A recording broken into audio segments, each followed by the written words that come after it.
Private and global enterprise. आज हम पढ़ेंगे कि पब्लिक एंटरप्राइज होती है,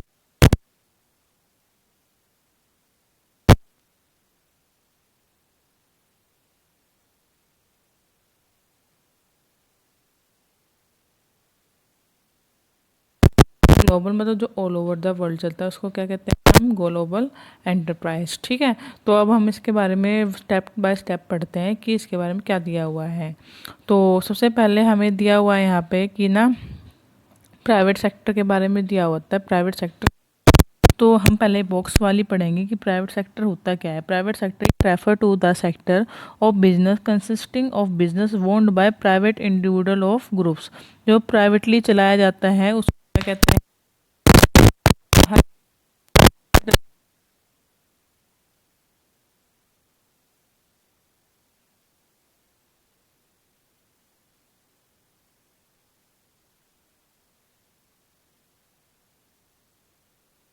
ठीक है, अब फीचर्स प्राइवेट सेक्टर होता है क्या है, किस लिए प्राइवेट सेक्टर चलाया जाता है। एक सबसे पहले तो मोटिव होता है हमारा प्रॉफिट।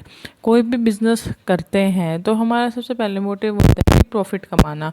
आप भी जैसे कोई भी काम करोगे, किसी का भी काम करते हो तो आपको लालच देते हैं, अगर तू मेरा ये काम करेगा तो मैं तेरे को इतने पैसे दूंगा, ये चीज़ दूंगा। तो तुम कोई भी काम किस लिए करते हो, प्रॉफिट मोटिव के लिए ही करते हो। ऐसे प्राइवेट सेक्टर होता है जो प्राइवेट लोग चलाते हैं, उनका मेन मोटिव होता है प्राइवेट प्रॉफिट मोटिव। ठीक है, सेकंड है प्राइवेट ओनरशिप। उनका सेकंड मोटिव होता है प्राइवेट ओनरशिप रहेगी, मतलब प्राइवेट ओनरशिप की वो खुद संभाल लेंगे, किसी को नहीं देंगे, जैसे गवर्नमेंट नहीं संभालेगी। People have complete ownership of this sector. There is no state or central government interference from the point of view of ownership. Third है प्रॉफिट एज एविडेंस। प्रॉफिट होगा उतना ज़्यादा वो आपका ग्रोथ लेवल दिखाता है। आपको भी पता है, अगर आप मान लो 1 साल का 1 लाख रुपए प्रॉफिट कमा रहे हो तो नॉर्मल है। अगर अगले साल उसी फर्म में कोई 10 लाख रुपए प्रॉफिट कमा रहा है तो वो अच्छा प्रॉफिट है, तो वो आपका लेवल दिखाता है कि अगर आप जितना ज़्यादा प्रॉफिट कमाते हो आप उतने ही हाई लेवल पे एक दिन चलते जाओगे, जितना कम प्रॉफिट कमाओगे उतने ही कम लेवल पे जाओगे। ठीक है, ये तो थे इसके फीचर्स। सब इसके दो फीचर्स। मैनेजमेंट, जो इसकी मैनेजमेंट होती है वो कौन क्या होते हैं, प्राइवेट होते हैं। मतलब कि कोई नहीं करता, जो बिजनेस चलाता है वो इसकी क्या करता है, मैनेजमेंट करता है। They are manage by their owns. In case of company the board of director. Company में तो क्या होता है, आते हैं, मगर नॉर्मली क्या होता है, ओनर मैनेज करता है। ठीक है, और लेस पॉलिटिकल इंटरफेरेंस। पॉलिटिकल मतलब जो गवर्नमेंट आती है या ये सरकार जो बीच में आती है वो सब क्या होता है, कम होता है। कि प्राइवेट कंपनी मतलब प्राइवेटली चलेगी, उसको पब्लिक का कोई भी उस पर वो जोर ज़बरदस्ती नहीं है। ठीक है, फॉर्म ऑफ प्राइवेट एंटरप्राइज हम इसके बारे में पहले भी पढ़ चुके हैं। Private enterprise sole proprietorship joint Indo family business. Business को यहाँ पर डिफाइन किया हुआ है, हम फास्टली करते हैं। जैसे फॉर्म ऑफ प्राइवेट एंटरप्राइज कौन से होते हैं, एक तो इनकॉर्पोरेट होती है जो मतलब हमारी रजिस्टर होती है, एक होते हैं नॉन इनकॉर्पोरेट जो हमारी रजिस्टर नहीं होती। तो business organising following in the category of incorporate, मतलब incorporate have got to register under law connected with different type of business. बहुत सारे टाइप के बिजनेस होते हैं जो इनकॉर्पोरेट होते हैं।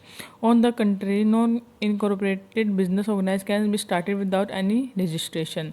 और जो नॉन इनकॉर्पोरेट होते हैं वो रजिस्ट्रेशन मतलब बिना किसी लीगल एक्टिविटी के भी क्या हो जाते हैं, स्टार्ट हो जाते हैं। ठीक है, तो सबसे पहले है सोल प्रोप्राइटरशिप। सोल प्रोप्राइटरशिप में क्या दे रखा है, जो एक बंदा चलाता है फर्म, मतलब जो अपने बिहाफ एग्जाम्पल किराने का बिजनेस है, सब सोल प्रोप्राइटर।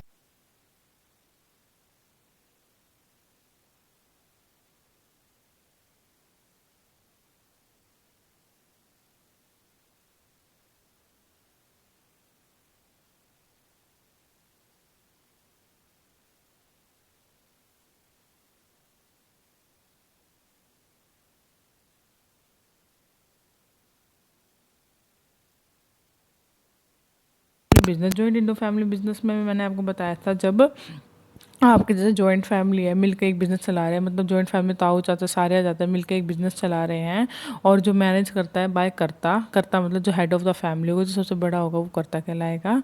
तो वो जॉइंट इंडो फैमिली बिजनेस होता है जो अपनी जीविका कमाने के लिए सारे घर के मेंबर लगे होते हैं एक बिजनेस में, उसको जॉइंट इंडो हिंदू बिजनेस कहते हैं, और इसको रजिस्ट्रेशन करवाने की कोई ज़रूरत नहीं होती, ये रजिस्टर नहीं होता, ये नॉन इनकॉर्पोरेट होता है। ठीक है, समझ में आ गया। अब है थर्ड पॉइंट है पार्टनरशिप। पार्टनरशिप क्या होती है? पार्टनरशिप जिसमें दो या दो से अधिक लोग मिलकर एक बिजनेस को चलाते हैं, एक फर्म को चलाते हैं, उसको हम क्या कहते हैं? पार्टनरशिप। इसमें क्या होता है? मिनिमम तो 2 होते हैं और मैक्सिमम कितने होते हैं? 50 होते हैं, जो हमें ज़रूरत होती है। ठीक है, ठीक है। और इसमें क्या होगा? इसमें हमें ना वैसे नीड नहीं होती हमें जैसे रजिस्ट्रेशन करवाने की। रजिस्ट्रेशन करा देते हैं तो वो अच्छा कंपलसरी नहीं होता। वही जो जो लिमिटेशन जो जो हमारी लिमिटेशन सोल प्रोप्राइटरशिप में होती है, वो इसको इसमें पार्ट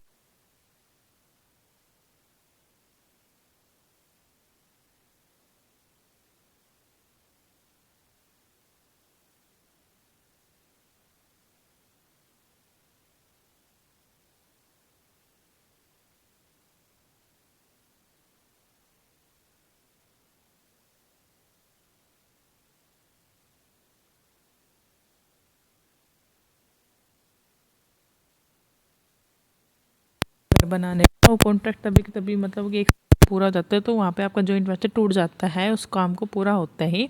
एंड ऑल द को venture divide the profit, and जो भी उस प्रोजेक्ट से जो भी प्रॉफिट होता है वो आपस में क्या कर लेते हैं? वो बांट लेते हैं रेशो में।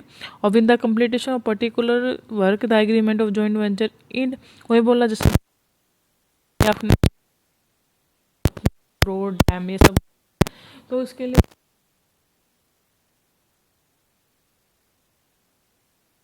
हैं और वेंचर बनाते हैं।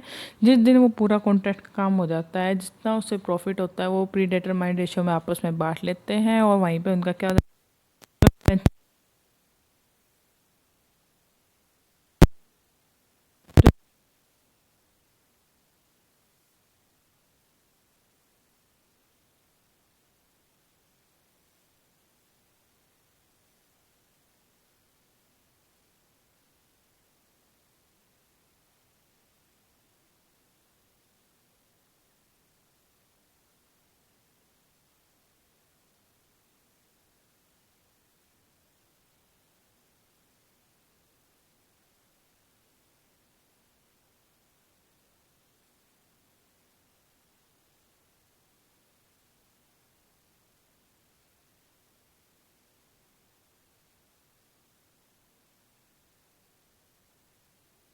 जो स्टॉक कंपनी काम आती है। ठीक है,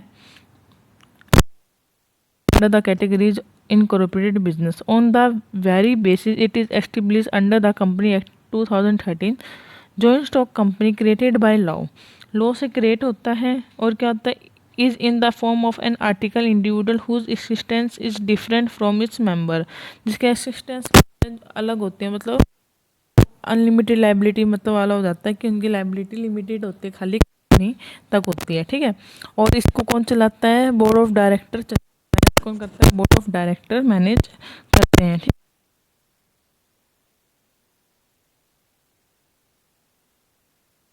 सारा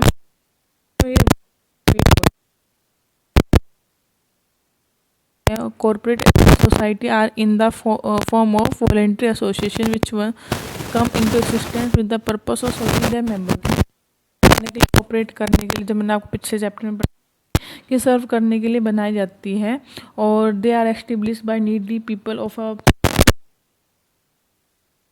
करते जो गरीब लोग होते हैं को बढ़ावा दे, बिजनेस को आगे एस्टेब्लिश कर सकें, तो वो सब होते कोऑपरेटिव सोसाइटी एक्ट कौन?